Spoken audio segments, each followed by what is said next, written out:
Hey everyone, it's your boy Richard Graves. This is the history of house. Today I have a guest, Mr. John Moore III, better known as JM3. He's a DJ from Chicago, part of the house music movement. Reason why I'm doing this particular series is to really talk about house music from the perspective of those of us who played the music, those of us who love the music. And I know there's a few narratives going on out there. There's people from particular groups and particular cliques, and they're running their narrative, and that's fine. I'm not hating on anyone's hustle, but what we are going to talk about is this is for the love of the music, the history of the music. And a lot of us were around back then, even if you may or may not know our names, but we have something to add to the conversation, and I think that we're going to start adding it. As you all know, or you may not know, I'm a historian, and I'm also a DJ. I started DJing back in '82. Yes, I was 12. Started spinning records as a b-boy, was a break dancer, playing what everybody was playing back then, the hip hop, the electro and stuff. And eventually I moved towards house music around 84 and 85 specifically, it really became house. But we're going to talk about that. And like I said, John was spinning just as long as I have, and I'm sure he has a lot to bring to the discussion. So without further delay, we got DJ JM3, John Moore. How you doing, brother? I'm doing fine. How about yourself? I'm fine. Thank you for taking the time to join us and talk about the music that we love. We love house music. We're all part of the house nation, as it were, even if we're not, even if some folks think that because we weren't at the music box with them or at Frankie Knuckles' warehouse that we don't have anything to add to the subject. So first of all, let's talk about you. When did you start spinning, John? It was about 1983. What music were you playing in '83? Pretty much what was heard on the mixes on BMX. Okay. And let's be clear, now, did you live in the city? Did you live in the burbs? You live up north? You live out south? Where'd you live? I was in the city, East 87th Street. Pretty much I was around the corner from Steve Silk Hurley. He was on 88th and Blackstone, and I was on 89th and Dante. Wow. Did you know Steve? He did our block parties. I didn't know him personally back then. We kind of connected in later years. Okay. Understood. I met Mr. Hurley. Had to be, I think he had put out, Music as a Kid already came out. So I believe this is when he had, what was that next record? Shadows of Your Love? And I believe the Hot Mix 5 did a party at the Rainbow. And at that time I was, hanging out with Ralphie Rosario a bit. And I remember being excited because I was still a kid, man. I think I might be 14 or 15 at the time. 14, I probably hadn't turned 15 yet. And, Steve got this little kid running up. Oh, my God, it's Steve Hurley. Looking at me like, who is this kid? But I introduced myself to him, told him I love his music. He was always very, very nice guy, very humble, and, I definitely enjoy Steve Hurley as a DJ, and he seems like a very good person. Like I said, he was always approachable and always pretty humble and respectful and, thankful to the fans of the music and the other DJs that really, celebrated his music. So you were out south. Okay. So, again, we got some folks out south that have different views about the universe. I've talked to a few that claimed that nobody on the south side was listening to WBMX. So were they listening to WBMX? You said that's what you came into. So tell us about what you guys were listening to and what made you want to start spinning.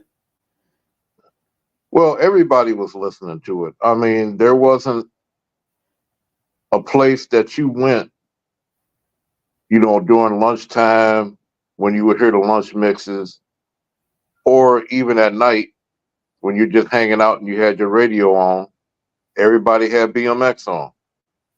Okay, so I want to be clear because, when I say this on the Facebook discussions or the Twitter discussions, when, we have a certain group of people saying that, nobody was listening to WBMX except only if Farley was on, and that the only thing they ever listened to was, Chicago house music on BMX. Now, if I recall, we're talking 84, 85.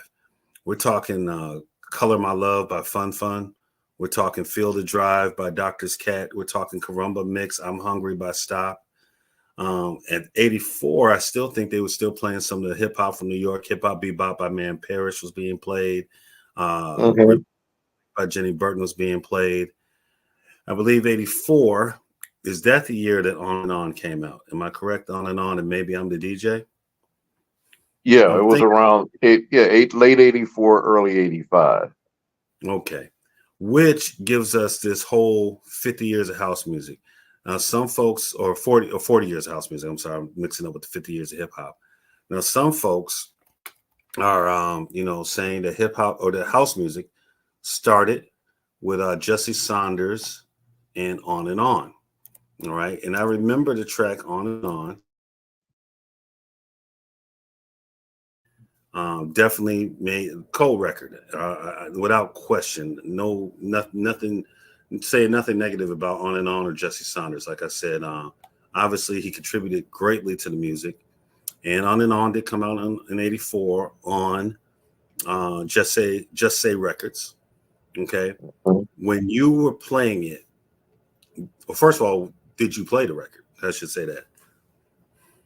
I played it. I don't think I played it a lot, but it was definitely played. All right. And we played it a lot. I'm from out in the west suburbs. So I'm from Aurora, actually. So Mhm. and contrary to popular belief, we with dance music and house music as it came along. I remember On and On. Again, I was a break dancer. So I was, still getting my little breakdance moves on and on. And I believe I'm the DJ came out that year too, I believe. Yeah, You know, um, yeah, I think I'm the DJ came out. I'm not sure when Undercover came out. Dr. Derlick. Let me it was see. kind of like all in that same period. All in that same period. I'm pulling it up on Discogs. Yeah, it's 84 too. So I remember Dr. Derlick Undercover. And I would play Undercover. Remember back then we played a lot of Italo, like I said, when we was playing Field of Drive, Loving Music, all that stuff. And Mhm. Bostich and stuff like that. And I remember playing Undercover because like I said, I started DJing earlier, like I said, when I was 12. With Dr. Derlick, I would play it, and I remember I would always mix it with Pop Goes My Love. So that was my go-to. I would mix Dr. Derrick when it break, then go ha ha ha. The laugh part of Pop Goes My Love. So where Right. was that? Where at 84? Would you say that we were really doing house music? I mean, don't get me wrong. I'm not taking away from the fact that the Music Box and the Warehouse and all that had happened and was happening, and those underground folks, those folks, honestly, most folks I talked to from that time really can't stand the music that we did because they were so into the disco, the prelude, the good stuff that Ron and Frankie were playing. They think we were playing kid stuff. It was kid music to them, basically. But I guess we can say that's when the atmosphere of house was starting, I guess in it may be 82, 83 when these clubs were open. But as far as was it a dominant thing on the south side as far as house music? Were you hearing the term house in 84 when Undercover and On and when we were playing these records with, like I said, Field of Drive and freaking Love and Music, were you hearing, was it a house movement on the south side in 84? I heard it at mainly at imports because they would say this is a house record, and that's when I started hearing it. It wasn't really something I heard on the streets. Uh, Everybody, because I grew up on the edge of Peel Hill. Everybody was doing the same thing. They was listening to the mixes. They was going any place that anybody could stuff a 1200, a mixer, and a crate of records was a party anyway. So that was just the vibe back then. Nobody cared who was spinning as long as the music was good. so I know, all right, so in 84, out here in the suburbs, out in Aurora where I lived, again, the mixes were comprised of, like I said, Doctor's Cat, Bostich, Love and Music. We did hear Undercover. We did hear On and On, mostly what I remember hearing, even when Farley was Farley Funky Keith in the Hot Mix 5. I remember On and On, the tracks, the 117 or 119 or whatever it was called. I'm sorry. Um, that's what I remember hearing more than than On and On itself. 119, 5A, 1A, 4A, and B. I'm the DJ. That's what I was hearing in the mixes, because at that time, I think they were playing Faces drums, and I believe Virgo had came out, that Wild Willow track. So Yeah. that was the basic Chicago stuff I was hearing. Single Girl, they play Single Girl every now and then, but it wasn't, like I said, the hot mixes on the radio. That's what we were mixing, and when we did our parties, we do our block parties or rent a hall. Were you guys playing the same stuff, or were you guys playing all the deep disco prelude stuff that Frankie was playing or that Ron was playing? At least in our age group, what were y'all playing? Well, all of it. Well, that's the other misconception that everybody kind of misses on it. Ron and Frankie were playing everything that they was playing on the radio because the radio was more in tune. Well, BMX was in tune to the street back then. Ah, okay. I do know, like I said, I didn't see Ron Hardy till 85. A friend of mine named Stacy, she used to do parties with Ron Hardy. And she would tell me at the party she went to, like I asked her about what they were playing. And of course, they were playing some of the disco, the prelude stuff. But she said Ron was playing Bostitch. She said Ron was playing. I remember when in 85, when I Like You by Phyllis Nelson came out, she said she hated the song because Ron played it too much. But, the story we're hearing, the story that's being presented is there was disco, there was On and On, and there was house music. And all the stuff that we're talking about was only played by white people on the north side. I think that's a conversation going on with Kenny Jason right now, where everybody's acting like they never listened to Kenny Jam and Jason's mixes. Oh, we only listen to Farley, because Farley being black, this whole racial aspect is coming on that people are pushing. Everybody swears on the south side. Like I said, you was out there, out in Aurora, out in Bolingbrook, out in Wheaton, we listened to all the Hot Mix 5. We had our favorites, of course. For a while, Kenny was everybody's favorite, honestly speaking. Ralphie was my favorite for a while. Then I went through my, of course, everybody loved Farley, but some people like Scott Sills, Mickey Oliver. I like listening to Mickey. I remember on weekends, we record the mixes on Friday, Saturday night, and then talk about them on Monday about what Mickey Oliver played or what Farley played, and then of course we go to imports and try to get the records. We take the train into Chicago to go to imports or Loop Records to try to find these records. I remember going to buy Making Music by Gary's Gang, for example. Cold tracks, still play it to this day.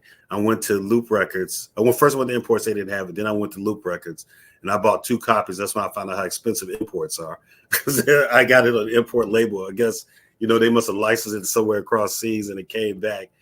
But in any case, thank you. I'm just saying they act like I'm speaking in tongues when I'm telling them. I said, "Weren't y'all playing?" They said they weren't playing none of that, and they weren't listening to none of that. They only listened to Farley, and only when Farley played black or house music, Chicago house music, and I just don't remember that. That's not true. A lot of it. Well, I went to a private school. I don't know whether that made a difference, but everybody I knew listened to BMX. Exactly. Now, when the hotel party circuit came, those people were the anti-BMX. And that's where that whole thing came from. The people that went to the Bismarck, the Continental, those places. That group was younger. That would be like I would say class of 86 on. Right. The whole, it's like I'm 57, so I'm a little bit older, but our crowd pretty much rocked with BMX. The younger crowd, that was the crowd that kind of, I don't like, they did not like BMX. They were rocking with Little Lewis, Frankie when he was. Well, I was going to say, cause I graduated '88, and I remember going to Bismarck, because we would get the flyers. When we would go to imports, we get the flyers for the parties. That's how we Aurora people found out. So those of us who were DJs, we want to be cool, so we snatch flyers from imports for Sawyer's or Mendel or Bismarck or Continental or the La Mirage or the Playground at the time. We bring the Rainbow when Tony started doing parties up there. We grab the flyers and bring them out. That's how everybody found out about the parties out here, aside from when they sometimes advertise on BMX. But, the crowd, I hear what you're saying. We went to go listen to Lil. I remember listening to Diamond Core, going to Diamond Core parties. And the thing was, they were still playing that BMX stuff. They still played it because you had to. You had to throw it in there. You could play your other stuff. I remember when Lil would play, but you had to play a couple of those things from the radio because, like you said, BMX was in touch with the street music. So, you had to play some of that stuff. I know they played a lot of disco, old disco, trying, Lil them and we're trying to be like Ron and to be like Frankie, to try to beat the brakes off the party. And those were great parties, don't get me wrong. I went to a few. But at the end of the day, us, even still, if we went to those parties, on the way to the party, we're listening to WBMX in the car. We're driving to the party, we're listening to BMX or cassettes recorded of BMX. So, that whole, and now I'm nobody out here was ever anti-BMX at all. You're saying that some of the younger folks started coming up having an anti-BMX vibe to them? Yeah, around 88, it was like when BMX was about to be sold. Mm-hmm. Yeah, from that period on. Because I had a friend of mine that stayed, he stayed like on 75th and Jeffrey across from South Shore. Mm-hmm. I think Ron Carroll went to South Shore at one point. And we have some history too, but it's more or less he was kind of like, he was grabbing that younger college crowd, at that point. So, but it's like a tale of two cities, Mm-hmm. And there was a lot going on 88. In 88, basically, the older crowd that was going to clubs like the Copper Box, the Hummingbird, and Sheba, they kind of went on this Steppers vibe. The Chick Ricks. Yeah. Mm-hmm. So that crowd that was rocking with BMX at that point, they went on to stepping music. Then we had the younger crowd that was kind of in between. Like, you could say I was kind of in that in between, but I stuck with more like the hot mix stuff. And then from that point on, the younger crowd, they had this anti BMX thing. Those were the ones that flipped it over to hip hop and left, and came back to it in later years, like when I call house being on life support, because we had no radio.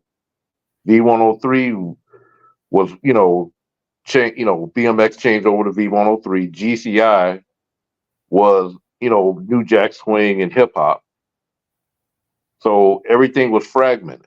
And so the underground kind of kept everything going. And that's where, these so-called purists is saying that, we didn't listen to Kenny. We didn't listen to that. Right. So I get what you're saying. So now let me contextualize that a little bit.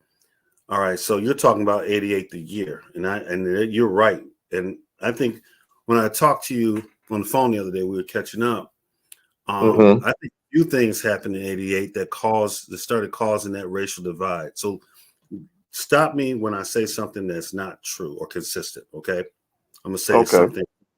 When we get to 84, everybody's b-boying and breakdancing. Everybody's playing the stuff on Streetwise, on Sugar School. Everybody's playing the John Robies, the Africa Bambatas, all that stuff. And then we start sliding in our own stuff. And Jesse and them are making that stuff. We get to 85, Farley and Steve and Chip make these quintessential songs that set stuff off in a whole different direction when it came to house as a movement in Chicago. When you get Farley making All Shucks and Funkin' with the Drums, the first ones. when you get on the label House Records, so that tells you right there, the label is called House Records. Right. Then you got Chip that comes with, he brands this stuff so cold. It's House and Time to Jack, the Jack tracks. Okay. Originally released on Farley's label, House Records. Then the orange copies and the silver ones come on Gotta Dance Records. All right. And then Steve, with his track that he'd been playing this whole time, the key, goes to DJ International, Rocky Jones, Benji, Farley, Keith Nunnally come together, make this track into an actual song, because we didn't have any house songs. I understand that some might say On and On or Dr. Derelict or Come to Me by Gwendolyn. Those were songs, but I think they were more in the zone of the rest of the dance music that was happening from New York overseas. As far as it being a house song, I think Music is Key is a song. It's Music is the Key. It's clearly house music. That's what really took that pivot from it just being about the street music coming from New York, the b-boy music, or the Italo music coming from overseas, or the electro music, and it becomes a Chicago thing for real, house music. Now, at that point, from my perspective, being at the parties, yes, if I went to Sawyer's, or if I went to Da Vinci, it's mostly black folks, black neighborhood. If I went over to the Centrium Hall and DJ the party with Ralphie or Julian, it's going to be mostly Latino. We're playing the same music, though. When I go to the Rainbow, when Tony Batoy's doing his parties are pretty mixed. Blacks, whites, Latinos, suburban, city people, we all kind of congregated there. Of course, we had our clubs out here, Dilligavs, which used to be the Galaxy. We had our skating rink parties as well, Main Street, USA, Fleet Street. Then we have all the hall parties that happen in Aurora, Joliet, Elgin, and Wheaton, everywhere. Rent a hotel room, rent a ballroom, throw a party. These were all multicultural parties, because out here, we out here with a lot of white folks and Latinos and Asians. But to me, between 84, it was BMX was always interracial. They played everything. Eurythmics, Phil Collins, R&B. They were playing good stuff. When we get to the house era, to me, it was pretty much a multicultural thing. All right. And we can say its foundations were black music. We can say that. But as far as Ralphie had made Razzmatazz, that Si Me Gusta. And I played Puerto Rican Lover in all black areas, all black clubs. People would still like the song because Ralphie's stuff was good. And of course, when he made You Used to Hold Me and all the other stuff he made subsequently. But I believe between 85 and 88, it was a love thing. Then I started noticing certain things happening. One, it seemed like, I know my boy Bill, and Bad Boy Bill's a great DJ. Don't get me wrong. I love Bad Boy Bill. I think he was essential to house music in Chicago. When I first heard him spin, it was house music. He got down, and real quick with Bill, when I first saw Bill, he came to a party with Hitman. Mike brought him out. We looking at who's the skinny white boy. What is he going to do? All right. He gets on the tables, and I'll never forget, he threw down. He played Undercover. Actually, he played Undercover. And he broke Undercover when he's playing. I'm the DJ, and when the DJ broke, he said that I'm going to scratch it up, and it goes like this: that and he hit the mugs, and he beat, perfectly blended, and he kept rocking and playing. He played Jack the Bass, all the stuff that we wanted to hear. But in any case, he was a cold house DJ. But in '88, I believe, I don't know what was happening. Maybe you have some insight because you have some radio insight. Hip hop is coming out. Hip hop is really kind of coming back, I should say, in Chicago. Your Big Daddy Kane's and stuff like that. The beats, black folk had continued to listen to The Show and, all the stuff that came out while we were doing house. But I think there was a real push in '88 for New York hip hop, like I said, your Big Daddy Kane's, I'm not sure if NWA came out yet. It might have been the next year. But I started seeing that shift. And then on BMX, I started noticing like Bill particularly, and Julian somewhat, playing more of the Latin freestyle music, what we used to call heartthrob music, that sounded a lot to me like the stuff that Shannon and Jenny Burton and Seabank used to make. but they started playing a lot more of that in their mixes. And I Yeah. think that's kind of what started. Black folk really didn't mess with the freestyle that much. Right. I like I said, I would play it if asked. I would play your TKAs. I play your Sweet Sensations, but I was kind of more into beating the brakes off house music. But I started seeing that happening with on the radio with BMX with the freestyle stuff. And I also the other thing that happened, New York. All right, Todd Terry and them.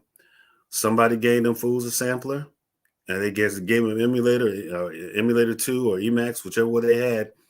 And we started getting those junt, all that stuff started happening. We started getting the twin hypes type stuff. And that kind of took stuff a different direction. And then in the middle of it, you got DJ International, you got Joe Smooth, you got Byron Stingley. They're making songs like Devotion and Promised Land, and we're loving it. Kim Mazel, Taste My Love.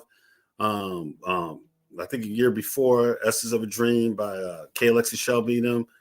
So house was in a zone, but it seemed like from the freestyle going this way and the more sample heavy twin hype hip house type stuff started pushing it the other way, and we were left in the middle. And as we were trying to figure it out, because at that time I think this when we started getting stuff from overseas, from Manchester, to a guy named Gerald, stuff like that, and BMX just goes off the air, and it kills everything in Chicago. I mean, it kills house music. People go back to their lanes, black folk, hip hop, New Jack Swing on GCI, or listen to V103 in the Stepper Zone. B96 claims they pick up the ball and they go heavy, only Latino, only white. That's who they're gearing towards. So I'm not putting it on white people or black people, white radio or black radio, but I think both black radio and white radio in Chicago killed everything by putting everybody back in their respective corners. And then we were left in the underground. We moved to New York or moved to London or just started listening to neo soul because there was nothing else for us to do for a couple years there, until we get to Kashmir coming out with Percolator. And we were kind of just free falling in Chicago. Now, you let me know if anything I said is different than the history There were slight variations. Now, around before Farley started doing a lot of the house stuff, he was doing the b-boy stuff. And you could tell by the way he was mixing, he wasn't really into it. And then all of a sudden he flipped over, started doing, strictly house and underground disco. Okay. So he shifted. That was like, that had to be about 85 when all that stuff started coming out. I agree. Then, I think, and real quick, I think there was a mix he did on BMX, if I recall correctly, where he played a whole lot of b-boy stuff. He ended with Dindada. It was like he was saying, I'm done with this. Because he ended with it, Dindada. And the next thing I know, it was house, period. I was like, wow. It was like, so Farley did, that's when he changed his name, Jack Master Funk. I think it was right when he made, I would say it happened shortly before he made Jack the Bass and Funkin' with the Drums again. Because after it seemed like after Jack the Bass, it was over. He was Farley. I mean, he was beating the brakes off stuff. And you're right, he was playing stuff. Now at that time, he was playing stuff that Kenny, Mickey, and Ralphie played some of it, but Kenny and Mickey weren't playing. So there was a kind of division of who was playing what. I would say about 85 going into 86. Or would you disagree? No, that's about right. Mm-hmm. And so, but that kind of kept on, but we still kept listening to everybody, because we would listen, okay, Kenny plays like this, we're going to listen to Kenny play like that. Farley plays like this. And then Farley, of course, went to GCI for a while. I think they had Super Mix over there. That's when he brought Hitman. And actually, if people say what they want to say about Bad Boy Bill, but Farley is the one to put Bad Boy Bill on. Farley put him on the team for GCI. It was Farley, Bill, Hitman, Fast Eddie, and I believe it was either Mario Diaz or it was Mark Luna, or it might have been one, and then the other one took over. But one of them took over. Right. So, Yeah, I mean it did. I mean there was a divide between GCI and BMX, the Hot Mix 5 and the Super. What was they called? I think they called them Jackmaster 5, whatever Farley called them, The and Super Mix 6, I think it was. Super Mix 6. All right, and then they flipped again somehow. The Hot Mix 5 got on GCI. Farley then went over to BMX, and Julian was over there too. And Julian kind of played for everybody. I'm gonna say this about Julian. I love Steve Hurley, but Julian went and beat the brakes off Steve Hurley at Mendel in the DJ battle. Because Julian's probably one of the best technical DJs I know, but Julian, when he decides to play whatever he wants, if he's playing house music, he's playing it, and he's good at it. He's good at whatever he plays, you know. Yeah. But you were right about with the Farley thing. And maybe is that what these people are claiming they remember when Farley went strictly house, how they would listen to Kenny and Mickey, but they were focusing on Farley? I can understand that being said, but I don't understand them saying they never listened to Mickey and Kenny Jason. You know, I thought Kenny Jason was a black to the first time I hired him to DJ, honestly speaking. Well, yeah, because unless you saw the the promo shots, nobody really knew. But Kenny and the Hot Mix 5 played at CBS a couple times. Wow. And it's not talked about. I didn't go to CBS, but I had a friend named Eric Fortune that went there. And he said, yeah, because he was like, well, Kenny would do this dog paddle backspin. And I was like, yeah, that's Kenny. Because that was his thing. I remember that.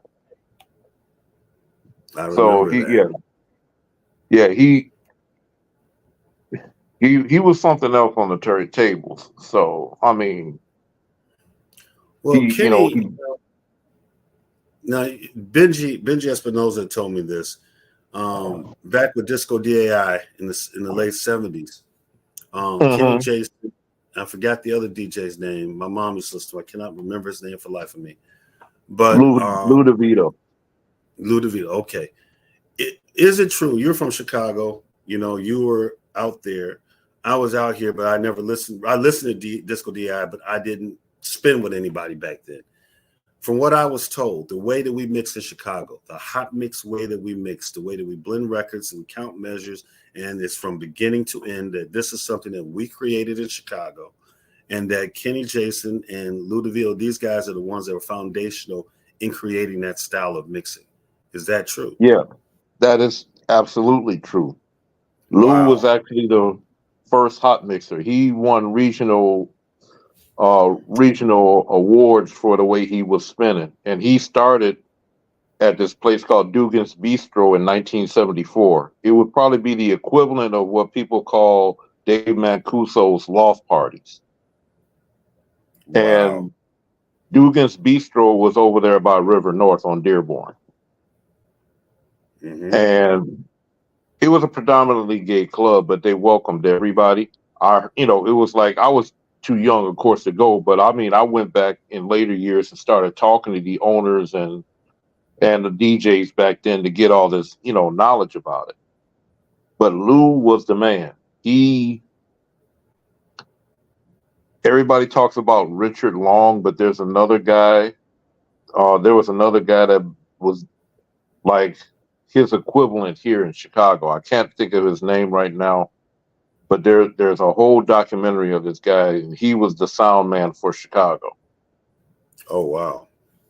So there's a lot of information out here, and see, a lot of people don't know because they didn't go back and, I mean, you're a historian. I mean, I went back and got some of the foundational stuff as well, because I was like, well, how did we get to this place? But everything was seated in the LGBTQ community. So that's the other part that people don't talk about. And and I remember the same crew of people we're talking about got upset when the LGBT community was given some credit for house music. And I'm going to say this, and so let me be transparent. I'm not LGBTQ. However, you got to give these people credit. All right. It's because of their and I won't even say LGBT. I'm gonna say the gay lesbian clubs. I'm just gonna put it out there. All right, the gay lesbian clubs, and particularly the gay clubs. All right, they were open to new things that you couldn't get away with in other places, and that's how music was broken, and that's how the sound really got developed in those areas. You know, that was the thing. I was told by my mom went to the warehouse. I never went to the warehouse. My mom went, and she told me it was a gay club.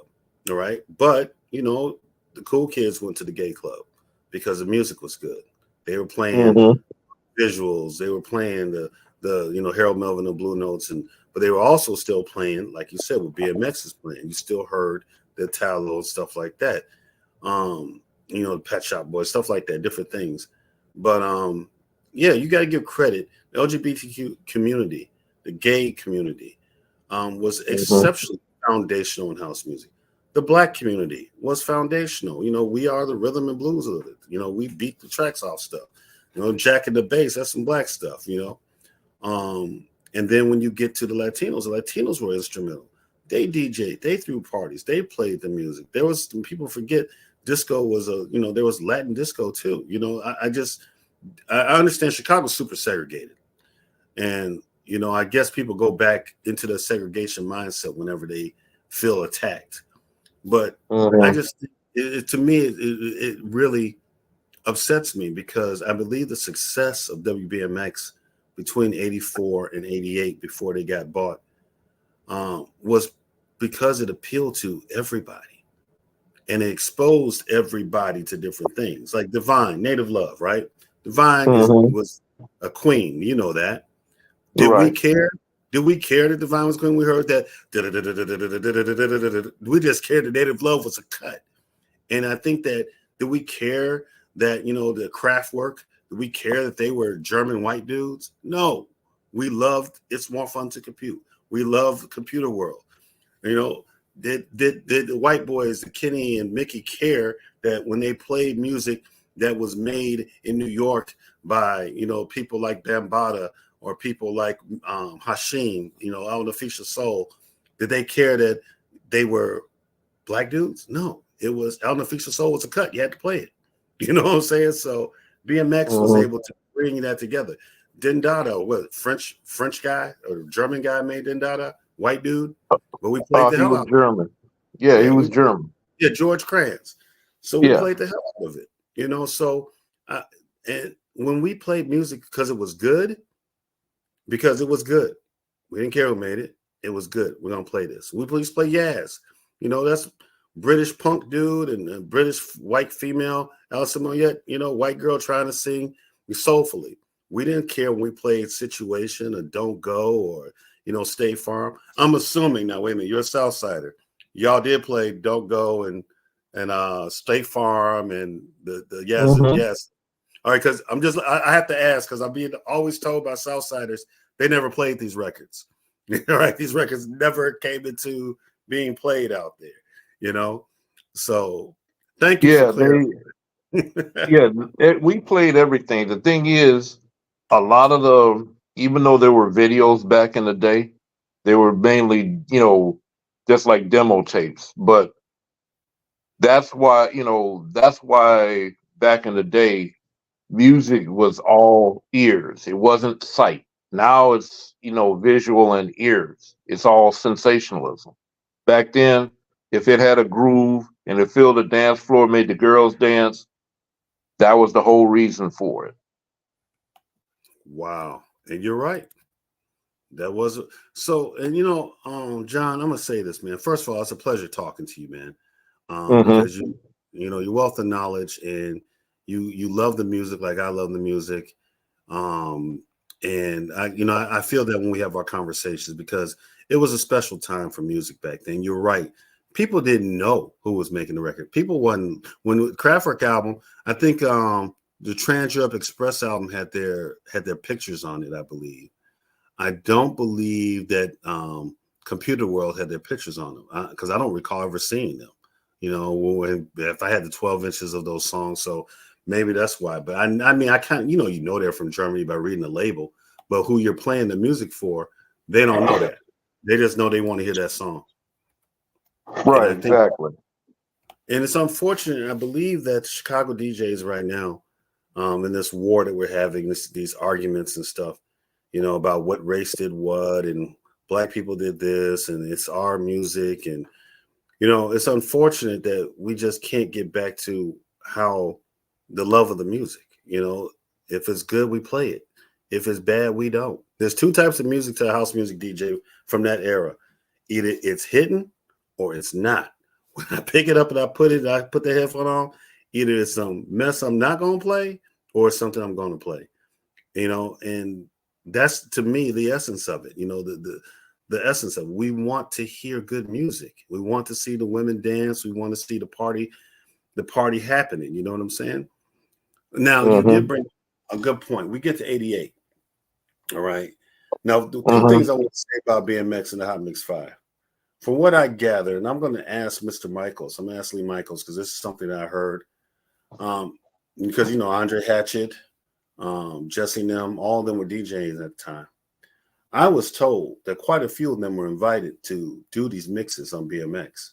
And most of them actually just wouldn't show up or didn't show up, with the exception of Jeff Davis. That's a different conversation. But these guys were welcome to come. They just didn't take Lee seriously. And the ones who showed up. Now, Frankie was invited too, but he didn't make the cut. Right. Well, we know why Frankie didn't make the cut. Yeah, we all know his mixes were like a herd of wild elephants, and he wasn't consistent. No, I mean, the man is the godfather of house music. I'm not going to say anything negative about Frankie when it comes to his contributions coming from New York and doing what he did in Chicago. But everybody acts like the emperor has no clothes when we're talking about his mixing, because Frankie was from New York. They didn't mix like Chicago dudes. Like you said, we created the Hot Mix 5, the Hot Mix style in the 70s of Disco DAI.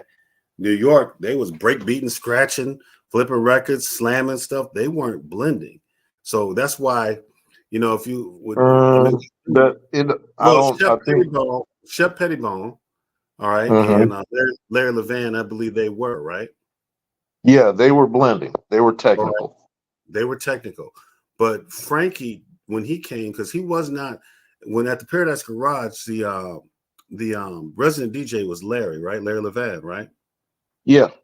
Okay, and Shep Pettibone did DJ there from time to time.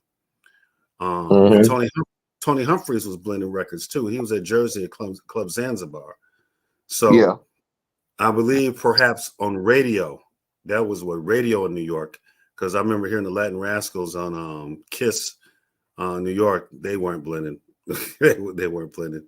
But you're right. Let me retract that.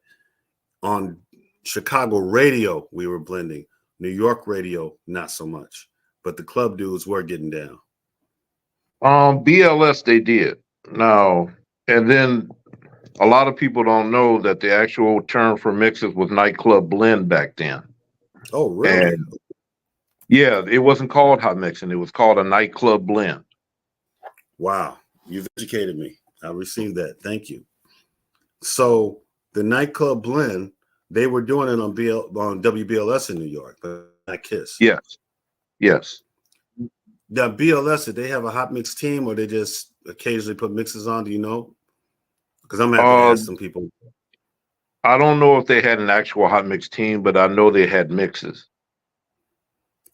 But I don't know Now, I know hip hop was dominating in New York throughout that time, but New York also, that was where Club 54 was. And, so it definitely had this underground scene, obviously. You had Club 54, you had all the other clubs going on. Then, of course, you get to when we talk about the Paradise Garage. So New York is always going to have a dance music scene, whatever they call it. So, I'm going to have to get some of the New York guys on. I'm going to try to get Arthur Baker on to really talk to him and see what was happening. I'll get Man Parrish back on and find out what they were actually playing, because Man Parrish was DJing at that time too. So, I'll in fact, let me not make any assumptive statements about New York. We're going to bring some of them on, talk to them, and see what they did, Another good person to get is John Jellybean Benitez. He would be a good person. I asked Man Parrish the other day. He's the one that hooked me up with Arthur, because I don't know Arthur Baker. And Jelly Bean Benitez would be a great person to talk to. I'm going to send a request to. I got his representations information. I'm going to send a request to talk to him because underrated person for his contributions to dance music. You know, I mean, you look at. I was listening to his remix. What's that song by Casso, Key Wester? Mm-hmm. That's a bad song. That is a cold song. And I found out that the group Casso, the group Capricorn that made I Need Love, same Mm-hmm. people, same people. I didn't Oh, know that. really? Yeah, same people. And the song, when I listened to it, man, that's some cold stuff. That's what I'm saying. And we played that. You know, that's what I'm saying. There's a lot in. And Jelly Bean did a remix of it. Was just cold. I'm gonna have to get. I'm gonna see if I can get Jelly Bean. I'm gonna reach out to him. Anybody out there that know Jelly Bean Benitez, if y'all can get him to holler at cuz it's Richard Graves at live.com. But I'm gonna reach out to him. But I'll definitely bring Man Parrish and Arthur Baker on to talk about what they were doing. I did talk to Tony Humphries once. I want to get him on. I'll reach out to my friends in New Jersey, talk to him because obviously they were doing some in New York because Tony Humphries was bad. He was cold. Yeah. I went to Club Zanzibar once and it was cold. I mean, it was incredible listening to a mix. And, you know, we all played Mafumbe, Yeah. and we Sons, but that was, and we also got to give credit to the guys. What's that group that made Break for Love? I forgot the name of the group, but Break for Love. Rays. Rays. That was out of Baltimore, I believe it was Baltimore Yeah. or Baltimore, DC. I mean, so the music was everywhere. We just kind of in Chicago, we kind of took it, branded it, and beat the brakes off of it. And then in '88, it went back to New York and what's that label? What's the label out in New York? The one that had Masters of Work on it and everybody else. Why can't I remember the name? Strictly Rhythm. I'm sorry. Yeah, Strictly Rhythm. Yeah. Yeah, our labels, DJ and Tracks and Dance Mania and all of them kind of fell to the wayside, and Strictly Rhythm was beating the brakes off everything. Everything was coming off of New York, Yeah. But New York has an advantage that Chicago doesn't have. It has an industry. The industry was already there. Yeah. We screwed up a lot of deals because we didn't know the business of music. We messed up a lot of stuff by not knowing the business of music here in Chicago. So, but that's a different discussion. But I guess to the point that I was asking, during the time between 85 and 88, I think it was a pretty united city when it came to the music. And then when, like I said, towards the end, BMX started, like I said, the DJs really got super segregated in regard to what they were playing. And I don't think it was so much out of, okay, I don't want to play certain things. I think it was just everybody was in their comfort zone, for the crowds they were playing for and the style of DJing that they did. Because Farley was Farley, man. I mean, he was unique in how he did things. Because like when me and Eddie, Eddie Hitman, we did a party with Farley out in Aurora. Had to be 86, I believe. Mm-hmm. And we played like Farley, because that's kind of who influenced us the most as far as we're trying to break people's necks when we're playing, and we like, hitting it hard, but we still got that Kenny Ralphie side of us where we're trying to blend and be smooth and count those measures and stuff. So it comes out a little differently. But when Farley's just unique. I mean, I don't know anyone who spins like Farley. Like, I don't know anybody who spins like Steve Hurley. Steve Hurley is Steve Hurley. You know what I'm saying? Yeah, but Steve could blend, but his tricks weren't consistent. right. I think Steve's strength was being smooth, Yeah. because I remember a song. I'm gonna ask you now. I hope I'm not offending any Southside people. The Klein NBO theme. All right. I remember Steve had mixed "You Saved My Day" by Cheryl Lynn, and when it broke, he just boom, boom, boom. But it was the smoothest blend I had ever heard, because I was like, wow. It was just, he thought outside the box with those blends. But and that was 86. So, again, you're a Southsider. Did you guys play Klein NBO, Dirty Talk, NBO theme, stuff like that? Yeah. Okay, because I'm just saying, I'm not trying to be funny, but you know who I'm talking about. there's a group out there that claim those songs never even came into their mind to play, you know. And I heard Ron play it, and I heard Lil Lewis play it, you know. So there was also phases of when Ron was out, and that's the other thing. Mm-hmm. Now Ron's start came about at Den One, and nobody ever talks about Den One now. Den One was a strictly gay club, but that's Tell us where about Ron it. got it. Huh? Tell us about it. What year was that when Ron didn't won? That had to be at least 78, 77. Wow. Now that's, and of course I wasn't there, but I've talked to a lot of the people that were around then. So, and Den One, I think it got closed because of John Wayne Gacy. So that's another, because apparently John Wayne Gacy picked up one of his victims from there, and then that wound up shutting the place down. Well, that will So do it. yeah. So All right. but yeah, So Ron got it started there, and then wow. he was at the Jeffrey Pub as well, and that's where Robert Williams picked him up at because he heard him at the pub. Wow. So again, you know, we were all playing a lot of the same music. And I think that things started getting, like I said, I'm saying from 85, everybody was kind of on the same page. We get towards the end of 88, you start seeing the beginnings of the fissures, you know, I think where people start trying to go back in their selective comfort zones because of how segregated Chicago remains as it was at that time. And I believe when BMX got bought, that was the nail that was it for house music in Chicago. Yeah, it went underground, and the underground, which always wanted a bigger piece of the pie, figured they'd rewrite the narrative from that point because they figured where else are they going to go for dance music? So they figured that they would corner the market, and they've done more damage than good. Wow. Now, I do recall 88, 89, my boys in Detroit, Kevin Saunderson, Derek May, Juan Atkins, the Detroit Three. To me, obviously, techno, that's what I call techno house. We call it Detroit techno now, and they dropped the house. But from the time they made Groovin' Without a Doubt all the way up into Good Life and Big Fun, it was house music. It's just Detroit techno house music. Yeah. When we get to 89, Good Fun, Big Fun, and Good Life are out. Mike Hitman Wilson, I think he did a track on a major label with Sean Christopher. Another Sleepless Night came out. Steve Hurley had some stuff come out in the majors as well. But we were kind of shifted to New York. We still had our clubs. It was getting more segregated. You had the Shelter, the China Club, Kabooms, Crowbar, all that stuff up north. We had still doing the hall parties and stuff out south because I don't think any clubs made it out of that because I think what was it, the Click prior to, what was it called before it was a Click? Oh, Heroes, La Mirage.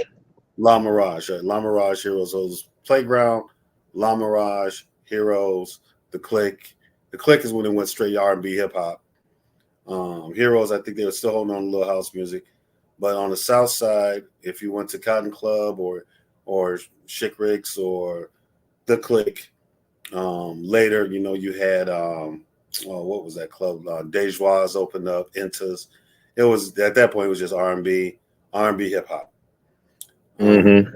House music really was, like you said, underground. I did a few loft parties in that time, and a few of the Club Net parties we played house. But man, it was a done deal. The hits were coming out of New York. The clubs were in New York. You know, the clubs that were truly hitting. You know, the Tunnel. You know, the Red Zone. You know, of course, people in London and Manchester was killing it. You know, and it started really getting around in Germany and South Africa. A lot of places really started being house.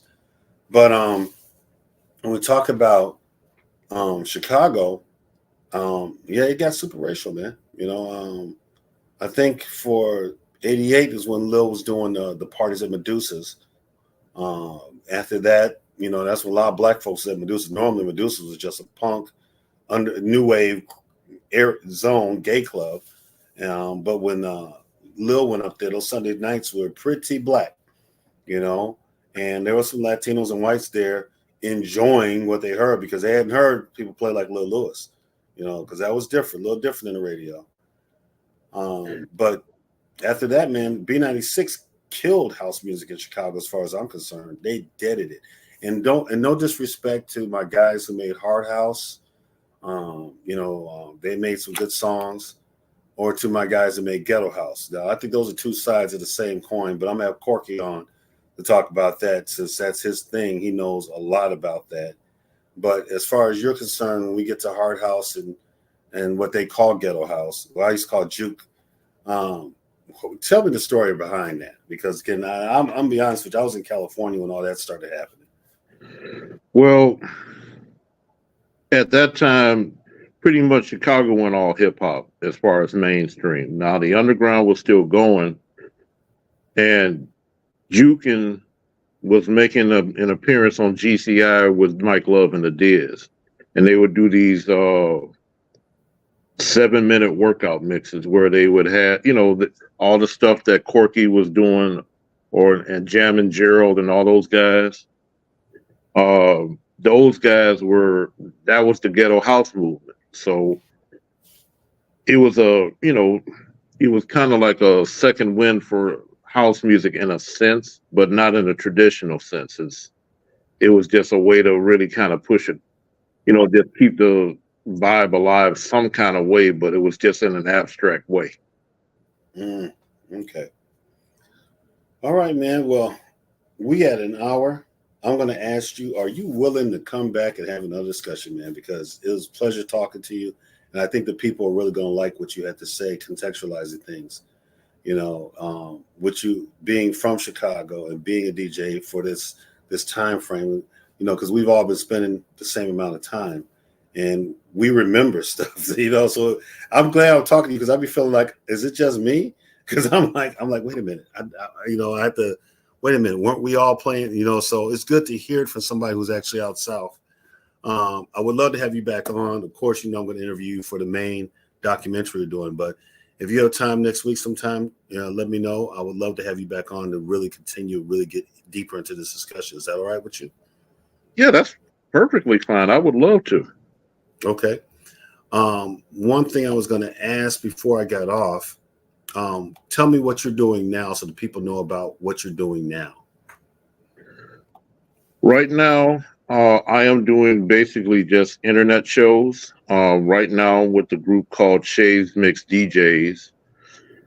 I'll do a Friday night show from 7 to, it's usually from 7 to 10, but I'm on summer hours now because it's time consuming to try to do a 3-hour mix show.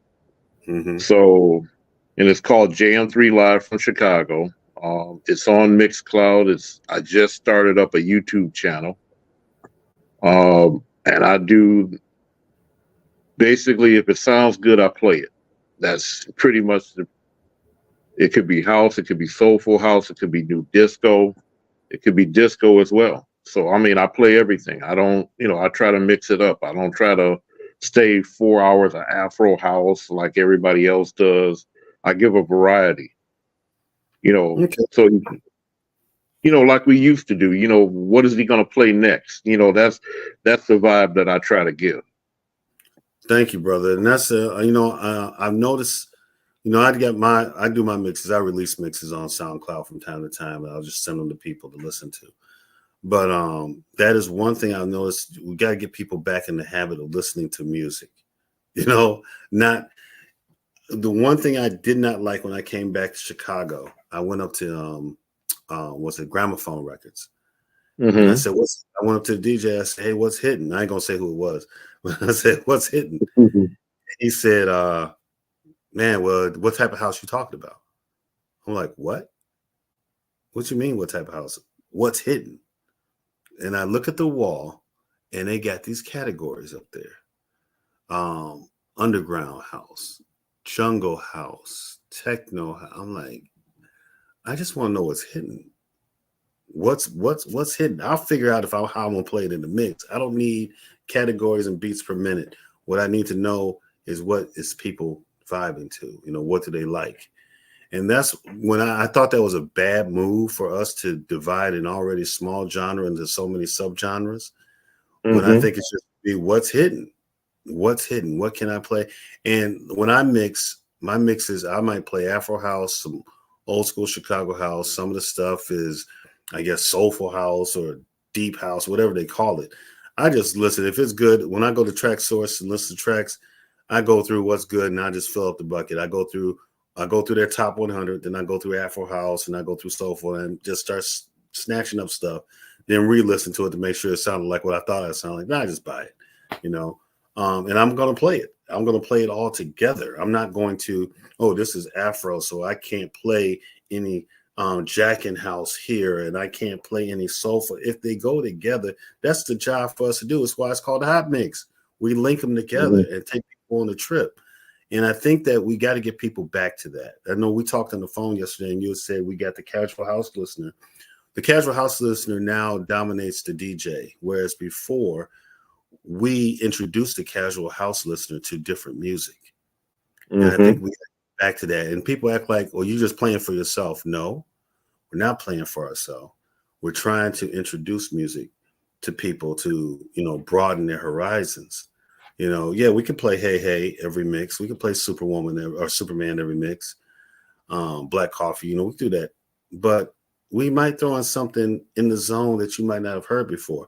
And it's like I saw a DJ one time I'm the DJ that plays your favorite record before you know it's your favorite record. And we got to get back to that, and I understand people, if people hire us for a club, they want us to keep the people dancing, keep the drinks flowing. And that's one aspect of things. But when it comes to our mix shows, when it comes to the festivals we do, I think it is our responsibility, if this is the city of house music, to introduce people to some of the newer house music that's being made here in New York or South Africa or Portugal, wherever. Because again, we don't care where it's made. We care if it's good. At least we should. Yeah, well, that's the way it should be. And speaking of which, I want to give a shout out to my boy Corky. He has made some cold re-edits or remixes, man. I bought some from him. They are incredible. Corky's mind, when he's making music, it's incredible to me. I love being a fan of people like Corky and Gene Hunt. I've heard your mixes. I'm a fan of your mixes. Jesse Della Pena's mixes. Bucky Fargo's mixes. I love listening to good DJs because I like where you guys' mind goes different places in mine. You guys try things a different way. And that's how it used to be. We used to appreciate each other like that, But that being said, we will talk again, brother. I'm going to go ahead and end this here. We'll talk again later this week. Thanks, everyone, for watching our first show on the History of House. We are going to be doing more weekly. I'm going to have more guests on. And once again, whoever knows Jelly Bean Bonitas, I'm going to ask Man Parrish, hook me up with him. But whoever knows him, get him my email, richardgravesalive.com. I would love to talk to him because I want to actually talk to New York people about what they were doing, like I do my Jersey people, so that, I don't make any assumptions. That being said, talk to you all soon. Enjoy your weekend. Peace.